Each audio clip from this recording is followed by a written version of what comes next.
And welcome to Fox News at Night. I'm Shannon Bream in Washington. The final weekend before the midterm election, shaping up to be a battle over two legacies, two transformative presidents, 45 versus 44, Trump and Obama. Both tonight claiming their accomplishments are in danger, depending on whose party claims the mantle on Tuesday. President Trump and Obama hitting the biggest swing states, crucial for the balance of power, but it won't stop there.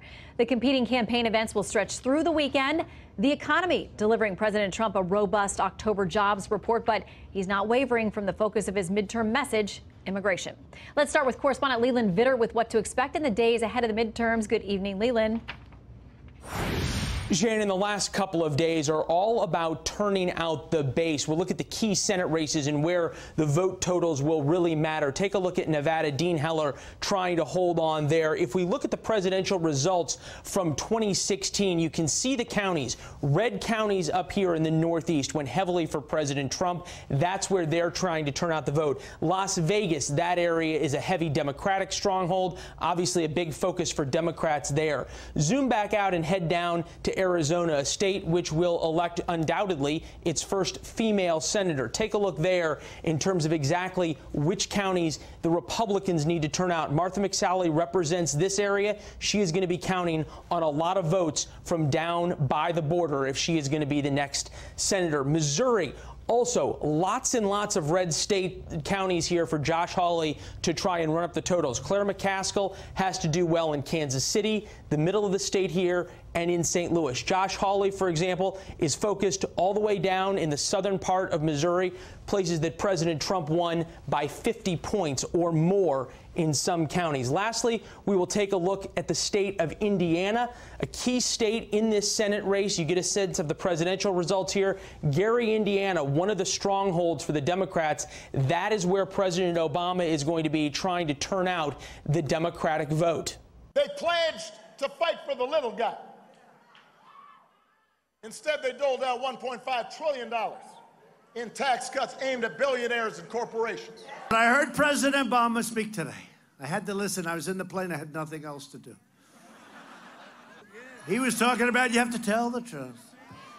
And yet 28 times he said you can keep your doctor if you like your doctor. Much of Mr. Trump's standard stump speech touts his dismantling of the Obama legacy, forcing his predecessor to play defense. We've created 4.5 million new jobs since the election, a number that was unthinkable. If I would have said that during the campaign, oh, they would have given me a hard time.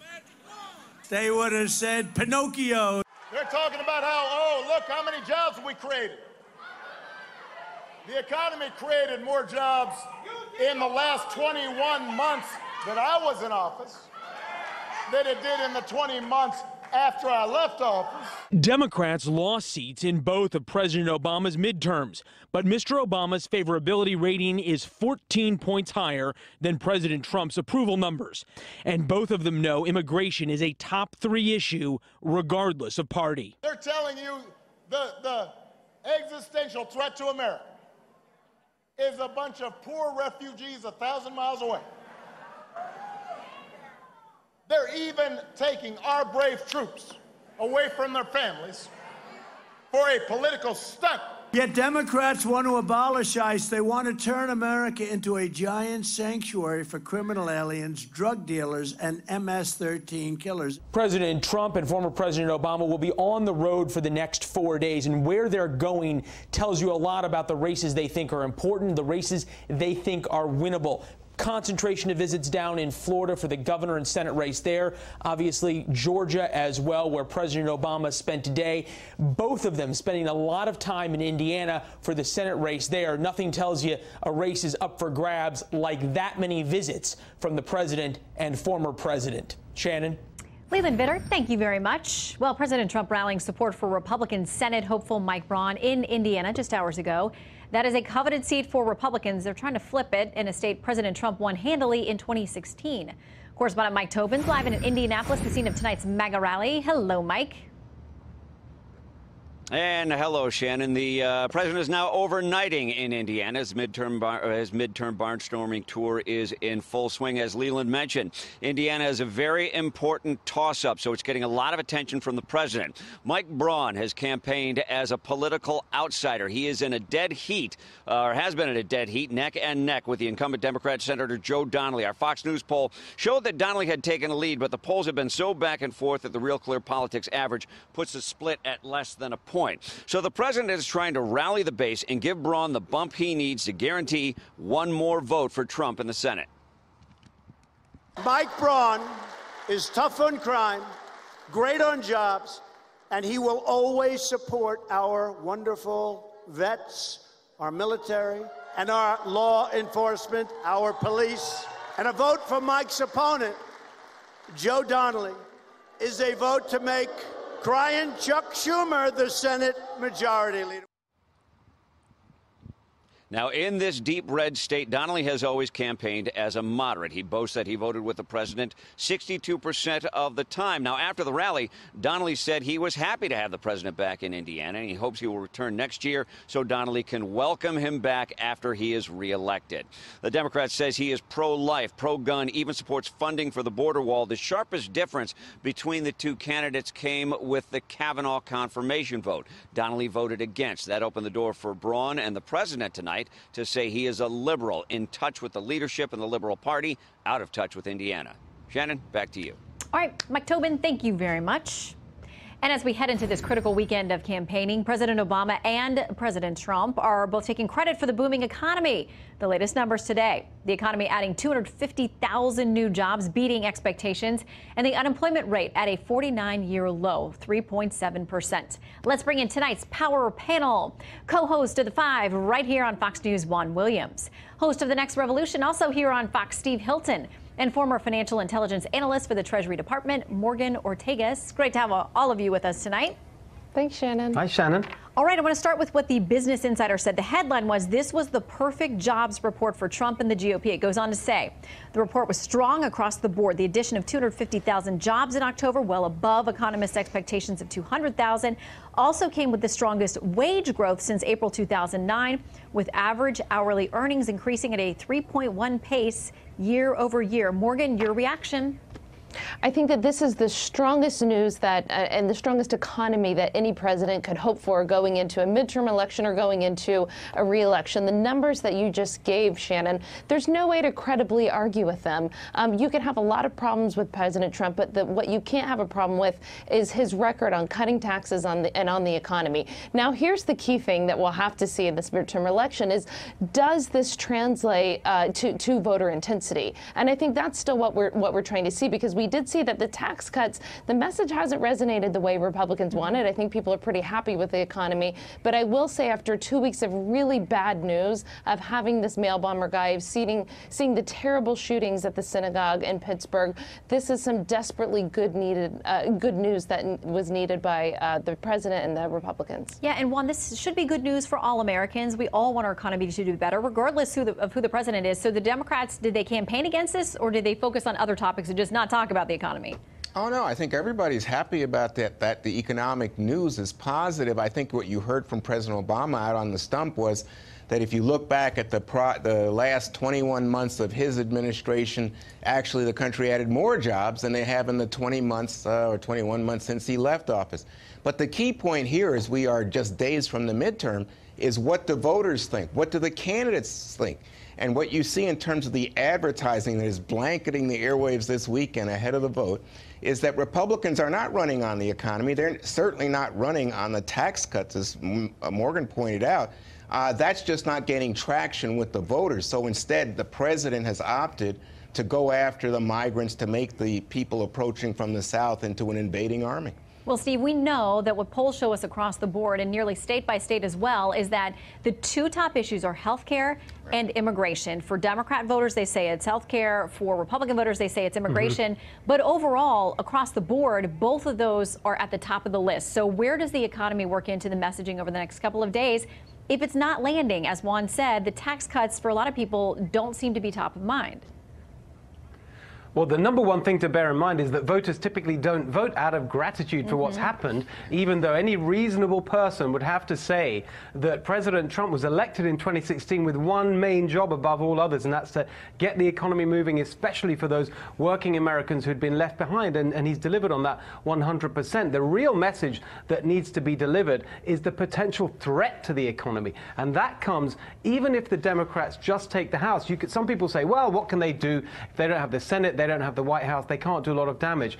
Actually, the real threat is to business confidence, because the root of the Trump boom and the economy and the growth and the jobs and all the good things we're seeing, especially business investment, which is at the heart of it, is confidence. Business confidence and consumer confidence. If people get a sense that you no longer have a pro-business, pro-enterprise administration and a Congress, then businesses will start to make those decisions differently, and that's the real threat. And the Republicans really need to hammer that in the next few days. Yeah, I don't know if folks are going to get that through all the other noise and all the other ads and all the other things that are out there.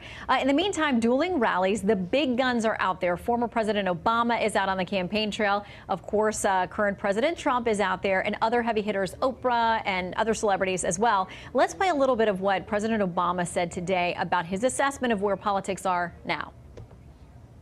When words stop meaning anything, when truth doesn't matter, when people can just lie with abandon, democracy can't work. And here in another rally is President Trump's response. Lie after lie, broken promise after broken promise. That's what he did. Unlike President Obama, we live by a different motto. It's called promises made, promises kept. All right, Morgan, who gets the appeal there? I mean, they're obviously appealing to their base, but does either have the better argument in winning over independent or skeptical voters? No, I think this is all about driving out the base at this point. I think when you look at undecided voters, they have been seesawing over the past 6 months, trying to figure out who has the best approach, who has the most sensible message. And right now, both of these men are the best at getting out the base of their own party. President Trump has clearly been a huge motivator for the Republicans. What's interesting to me, though, about bringing out President Obama for the Democrats, it just showed me how leaderless they are right now without a message. Their message really is that Trump is the devil, so you should vote against him, right? There's no sort of unified. I mean, what's going to happen over the next 2 years is they're going to bring Washington to a gridlock. They're going to try to prevent this administration from doing anything. I don't see any sort of bipartisan consensus. They threaten subpoenas day after day after day. So what you're seeing is a party that's going to be very in search of a leader. They're going to start running for president right away. And I think so that's why they're bringing out the President Obama. He is a motivator for their base. Yeah, and Juan, he was wildly popular as president and really in the couple of years since. But what about that point that Morgan makes that, you know, it's time for some leaders within the party now? I mean, we do see Senator Sanders out there, Senator Warren and others. But what about the next generation? Is it time for them to step up? Well, they are stepping up. The thing is that, you know, it's hard to somehow immediately eclipse someone like Barack Obama. I think it's noticeable. I was noticing today that you don't see much of Bill Clinton or Hillary Clinton right now out there. They certainly have been eclipsed, but not when it comes to Obama, not when it comes to people like some folks this week were talking about, should Oprah run? Well, I don't know, but I'm going to tell you. She says she's not. Yeah, but if you're looking in terms of Senate candidates, I think it's more the case that there will be so many that we will have an explosion of riches, a bounty of candidates to choose from. I don't know exactly who it might be. Even Michael Avenatti looks like he might one of the Juan, lawyer. do you want that, though? I don't know, but I'm just telling you, Shannon. He I'm might be seeing one of a your lot options. of it. But I must tell you that I would think love that. I'm sorry, Morgan, what did you say? She said she would love it. Avenatti. I think President Trump would as well. I'm sure. I really think Steve would he love kind it of too. enjoy it. But I'm going to say that I think that the key here is not necessarily Obama versus Trump. It's just that those are the giants of our politics at this moment. It's a nationalized election in so many places. Yeah. But the key, and I think the key here in terms of the itinerary, Trump going to red states to pump up his base, Obama going to pump up the minority vote, especially in Florida and Georgia, but also in places like Indiana. And finally, that you have to look at the issues. And again, to me, right now, healthcare dominates in the advertising. All right, Steve, final word to you.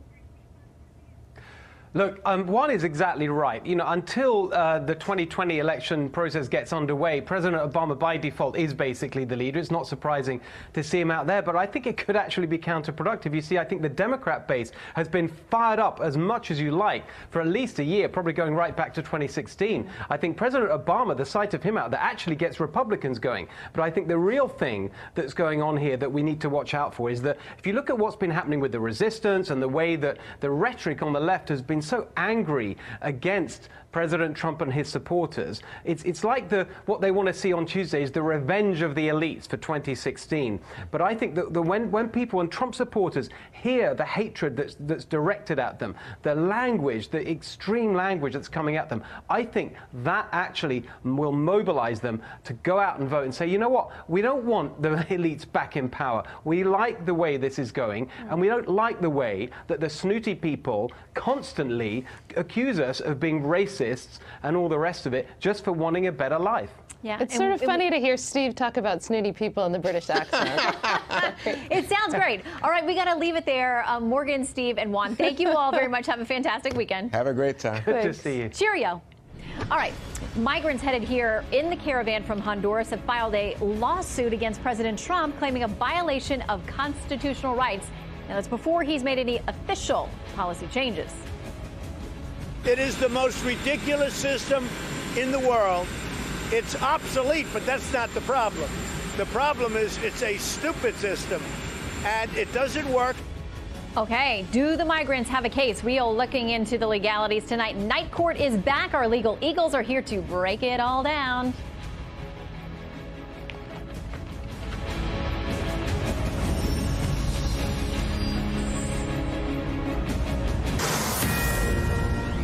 Immigrations and Customs Enforcement tonight says it put a detainer on an illegal alien back in March. He was facing domestic violence allegations at the time. But ICE says the Multnomah County Sheriff in Oregon ignored the detainer. That illegal is now accused of murdering his wife. ICE says if the locals had alerted them before Martin Gallardo was released from jail, they might have prevented him from returning to his family.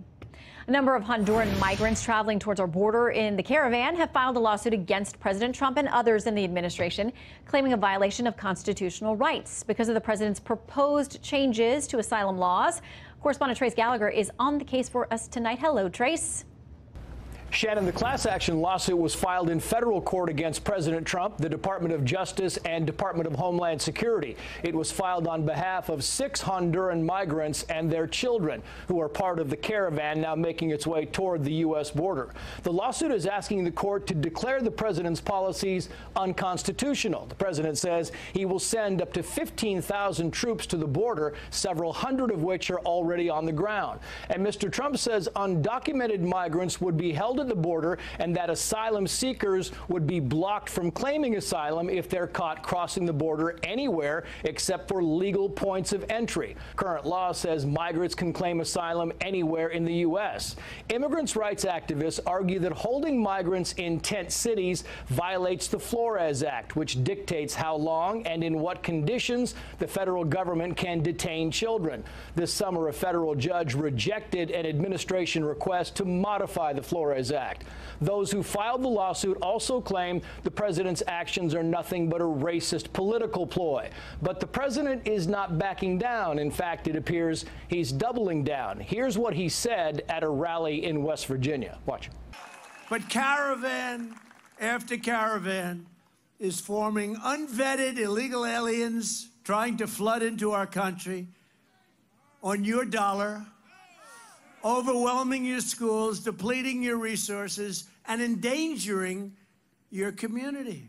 Meantime, Texas GOP Senator Ted Cruz is accusing his challenger, Democrat Beto O'Rourke, of giving campaign money to illegal immigrants. Cruz is referring to an unverified video that appears to show O'Rourke campaign aides giving money to migrants. But now an O'Rourke spokesman tells the Texas Tribune that campaign funds have been used to provide shelter to immigrants.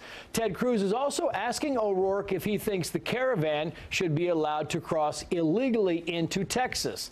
O'Rourke hasn't answered except to say we should define ourselves not by who we are scared of, but by what we want to achieve. Shannon.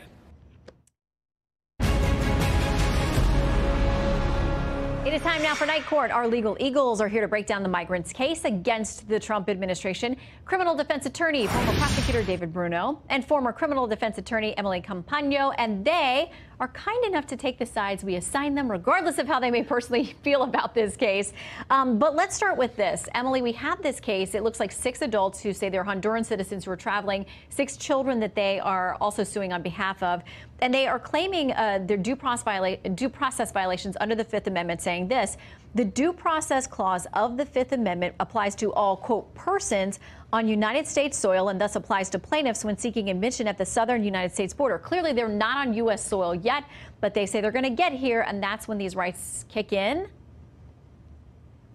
You're right. That's part of the multiple issues with this lawsuit that render it just absolutely ridiculous, frankly. One of them is standing. Now, the lawsuit, or the case that the lawsuit points to out of the Supreme Court, specifically references deportation proceedings, that the Fifth Amendment will be construed to afford all aliens participating in deportation proceedings due process. And that's partly the fallacy here, is the fact that, as you pointed out, they're not yet on our border. They do not have that standing under the proceedings, and legally it is not the same thing as an asylum applicant, secondly. And then the second large issue is it's the ripeness of the case, the timeliness. The president's comments, the lawsuit points to it. It hasn't resulted yet in an executive order, although with the military decision, that falls squarely under the exception of the Posse Comitatus Act, which is that active duty military can provide support roles at the border as long as it's not law enforcement. Yeah. The third issue here is overreach, frankly. The courts accord great deference to the president in his exercising of power, as does Congress, which provides to him the authority to prevent classes of aliens, including all classes of aliens, from entering or crossing the border for facially positive reasons, and taking it a step further, that they're not allowed essentially to go behind the scenes, the courts are, to determine whether or not it's legal. So here, there's just multiple issues. Yeah, let me bring in David on the first one there, or first or second one, about both standing but about ripeness too. I mean, the president says this executive order, this executive action is coming. Should they wait then until that they actually have something to challenge, David? I mean, you know, are they getting the cart ahead of the horse at this point? I do believe it's premature to file this action. Number one, they are not at the port of entry. And number two, the president has not taken official action. I think whoever brought this lawsuit failed to read the actual United States Supreme Court decision in Trump versus Hawaii, which granted him a tremendous amount of discretion to act this way. But it does bring up some issues. There is a procedure there for any asylum seekers that everyone should be taken in for a credible fear interview. And then thereafter, if they're granted that, then there is a hearing. You know, interesting enough, I read some statistics. U.S. Today printed out that 93% of the 401 asylum seekers in the March caravan, the April caravan, were actually cleared through the first interview. That was very surprising to me. I couldn't believe it, because I thought that there were many people taking advantage of the situation. But here, I mean, it does raise some issues. There is a process under our federal code, and if there's no executive action and they're denied those rights, they will have claims for due process violations. Well, and one of the things that they're really objecting to in this lawsuit is this idea that people caught at the border are not going to be allowed to proceed into the country. They're going to be held in temporary dwellings. Here's what the president said about the plan. We're going to build tent cities. We're going to put tents up all over the place. We're not going to build structures and spend all of this, you know, hundreds of millions of dollars. We're going to have tents. They're going to be very nice, and they're going to wait. And if they don't get asylum, they get out. In the complaint, not so sure they think that the tents are going to be nice. They say there's no evidence that Trump's policy position initiative of placing people in tents in tent cities is in compliance with the requirements that alien children, such as those at issue in this case, are being placed in facilities run by licensed programs that provide adequate temperature control and ventilation, access to drinking water, and supervision as required by the Flores Agreement. I want you both quickly to weigh in on that issue. Emily, to you first.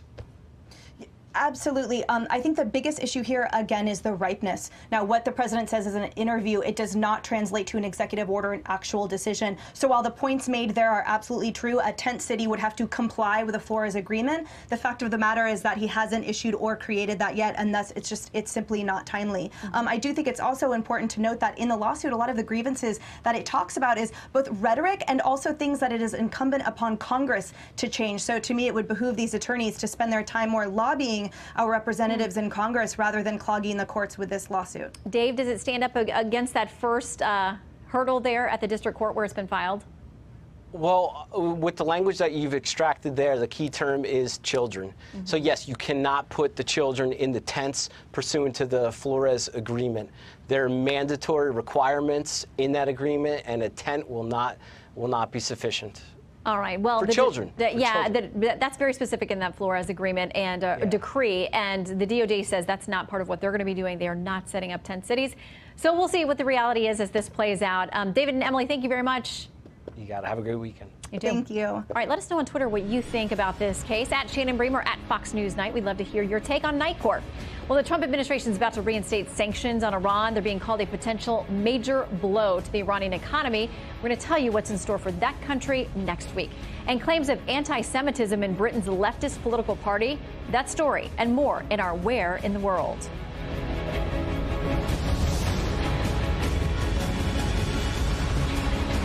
Fair. President Trump's former personal attorney, Michael Cohen, says Mr. Trump repeatedly used racist language before he was the president. Cohen also says he wants to clear his conscience by warning voters about the president's true nature before the midterms. Anti-Trump actor Alec Baldwin, who often portrays the president on TV, has been charged with misdemeanor assault after being arrested this afternoon for allegedly punching a man in New York City. The altercation was reportedly over a parking spot. A Baldwin rep is not commenting. Here's President Trump's response. Who was arrested? Alec Baldwin. He punched somebody out during a parking dispute. I wish him luck. Well, Iran is bracing for what's almost certain to be a major economic blow. On Monday, the U.S. will reimpose tough sanctions that were eased during the Obama-era nuclear deal. Here's State Department correspondent Rich Edson with what's in store for Iran next week. Rich? Good evening, Shannon. Secretary of State Mike Pompeo says the administration is targeting the core of Iran's economy as it essentially ends U.S. participation in the Iran nuclear deal. Monday, the U.S. will restore sanctions against Iran's oil, banking, and shipping sectors. The administration says these sanctions will hit 700 individuals, entities, vessels, and aircraft. It is aimed at depriving the regime of the revenues that it uses to spread death and destruction around the world. Our ultimate aim is to compel Iran to permanently abandon its well-documented outlaw activities and behave as a normal country. These sanctions will penalize those importing Iran's oil except 8 unnamed countries. Officials say they've given these countries more time because they've worked with the administration to reduce their Iranian oil imports.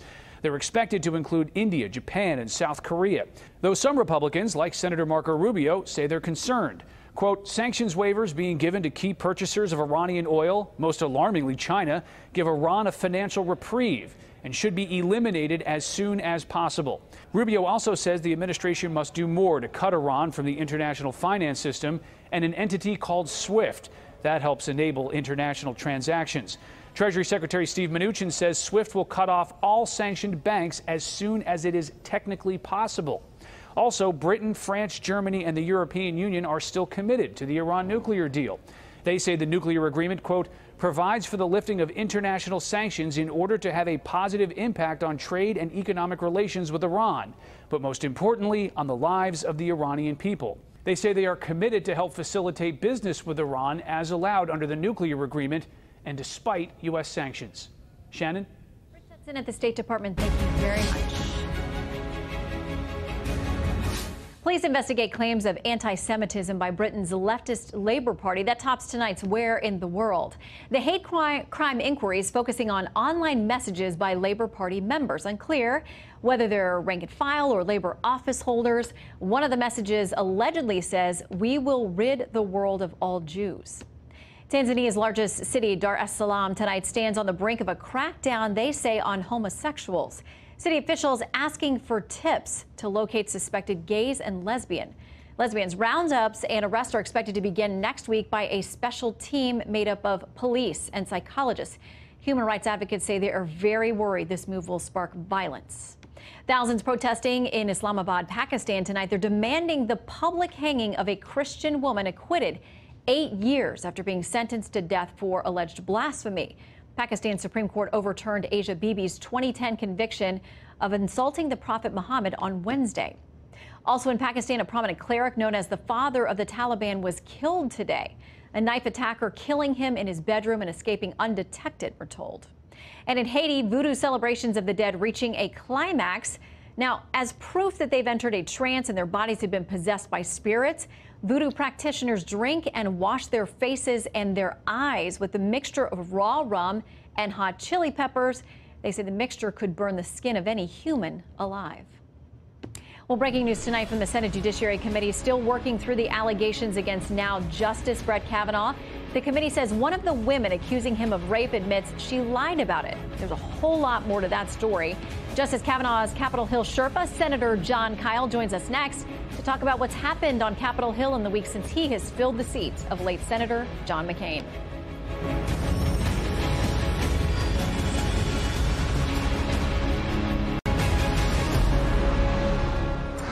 Breaking tonight, a woman who sent an email to the Senate Judiciary Committee saying she was the Jane Doe behind a letter alleging Brett Kavanaugh raped her is facing serious legal trouble. She reportedly admitted to Judiciary Committee investigators that she's never actually met him.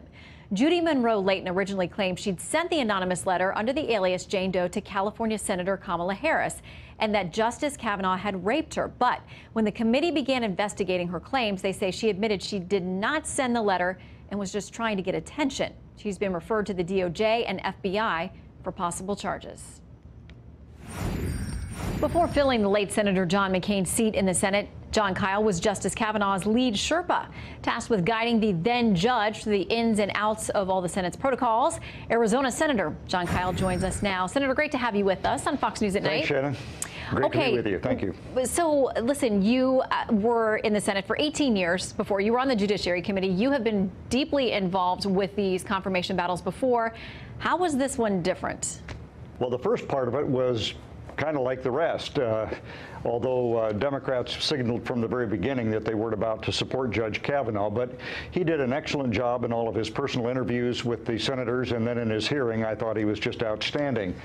And then the bombshell accusations hit and everything changed. And you saw, and the American people saw after that, what an ugly spectacle it was. It's too bad that everybody involved had to go through all of that, but at least in the end he was confirmed, and I appreciate that. Well, your colleague who now chairs the Judiciary Committee, Senator Chuck Grassley, we've talked about the fact that he has referred a number of people associated with the investigation and the allegations to the FBI and to the DOJ for potential investigation of possible crimes and penalties now for them. In the letter today, he says on October 3rd, 2018, committee staff received an email from a Ms. Judy Monroe Layton with a subject line claiming, quote, "I am Jane Doe from Oceanside, California. Kavanaugh raped me." Goes on to say, under questioning by committee investigators, Ms. Monroe Layton admitted, contrary to her prior claims, that she had not been sexually assaulted by Judge Kavanaugh and was not the author of this original Jane Doe letter. When asked by committee investigators whether she had ever met Judge Kavanaugh, she said, quote, "Oh, Lord, no." What kind of penalties do you think people who got involved with this investigation and made false statements to the Senate investigators should be facing? I don't know what the law provides, but I do think it's important that Chairman Grassley has made these referrals to the Department of Justice. The Republican members of the committee repeatedly tried to make the point against Democrats who were saying the FBI was the only possible entity to investigate the allegations, that the committee's special investigators could do the same kind of job, and in fact that providing false information to the committee was just as much a crime as if they had lied to FBI investigators. And I think Chairman Grassley, following up on this, will make that point. All right, you are on the campaign trail now. You spent years in the House, years in the Senate. You're out there now for other folks who are running in support of them. There's a lot of talk about the vitriol, the heat, the passion on all sides. What has the campaign trail been like for you this time around? It's too much negative campaigning by a lot of candidates. Phoenix, it turns out, has more political ads than any other community in the country. and a lot of them are negative ads. It's a shame. The American people deserve better than that, but that appears to be a reflection of the general decline in civility in our society. Well, there is a heated race for the Senate there in Arizona. Our Fox News polling this week showed it was a dead even tie, I believe 46% each for the two congresswomen who are running. What is your argument for Martha McSally? And do you think in the end she will beat these poll estimates and come out on top? Well, full disclosure, yes, I very strongly support Martha McSally. She actually worked in my Senate office when she was a major in the U.S. Air Force. They had a special program for a certain limited number of officers who could get experience in the United States government outside of the military, and she served very well in that capacity, so I've known her ever since. And since her time in the House of Representatives, I've seen her leadership skills that existed obviously in the Air Force applied to governing as well. She's extraordinarily energetic. She's very smart. She works well with people across the aisle, and she tackles the tough problems. I think all of those things, plus her integrity, are going to stand her in very good stead in the race. As you say, it's a very close race.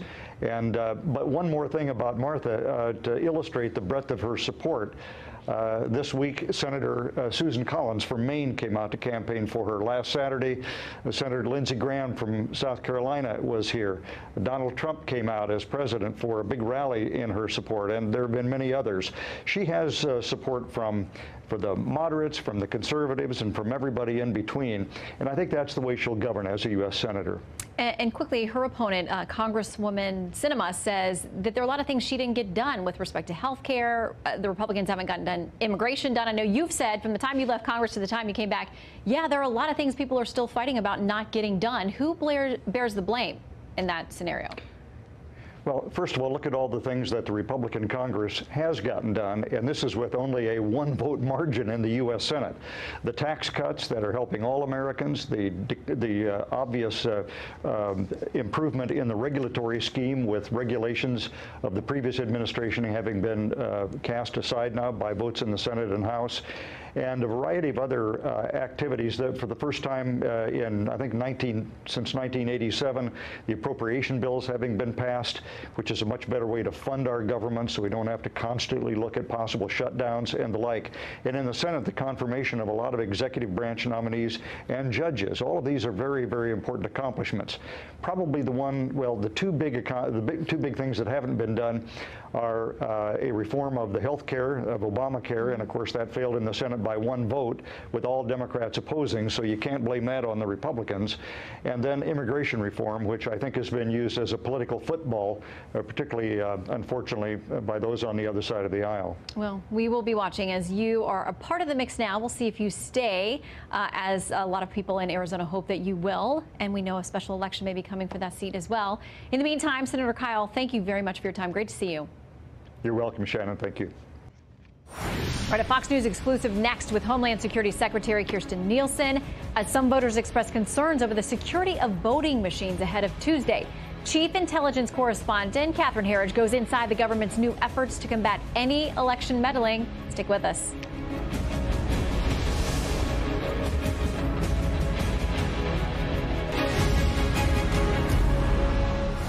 A Fox News exclusive tonight as we go inside the government's plan to keep Tuesday's election secure. President Trump says his administration has spent a lot of money and time in its efforts to prevent any meddling. Here's Chief Intelligence Correspondent Catherine Herridge. What we haven't seen is any successful activity, and we haven't seen any activity that we can attribute directly to a foreign nation. Homeland Security Secretary Kirstjen Nielsen will oversee the nationwide Situation Room on election night that tracks cyber threats to voter databases, as well as online efforts using propaganda and disinformation to influence voters' perceptions and decision-making. We're going to have the most secure election in the modern age. Nielsen spoke exclusively with Fox about the new security measures, a day after FBI Director Christopher Wray and the nation's intelligence chief, DNI Dan Coats, briefed the president. His basic message was elections are the heart of our democracy. It's extraordinarily important that Americans have confidence in them. The National Cybersecurity Command Center and DHS have added monitoring that covers about 90% of registered voters, known as Albert Sensors. The program flagged cyber intruders. Now DHS says more than half of all states have completed vulnerability assessments. If there was an attack on the voting Tuesday, there would be a U.S. government response. Absolutely. That's the president's position. Yes, absolutely. There's a lot of reporting it would be a cyber response. Is that on the table? Everything is on the table. The intelligence community recently warned Russia, China, and Iran leverage social media to amplify issues that divide voters. Last cycle, a Russian troll factory masqueraded online as U.S. citizens. Earlier this year, Beijing sponsored pro-China ads to sway American farmers. We continue to see extraordinarily aggressive actions by multiple countries to influence the way in which Americans think, and in some cases, such as China, to perhaps change our policies.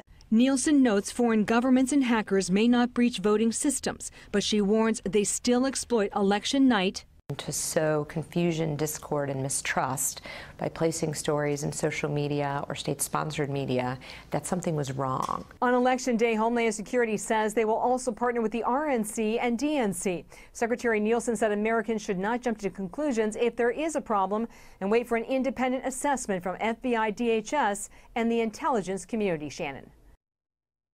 All right, I'm just going to tell you to get your tissues out.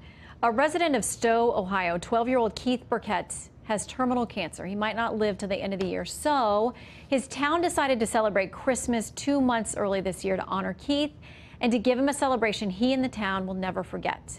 Folks decorated their homes, they sang carols, they even had a visit by Santa. There was a Christmas parade, a ride on the fire truck. Keith and all the residents of Stowe, Ohio, you are fantastic. You are our midnight heroes. Thank you for giving him such a special early Christmas. You are all a bit of an angel on this one. Well, most watched, most trusted, most grateful you spent the evening with us. Good night from Washington. I'm Shannon Bream. Stick around now for Tucker Carlson.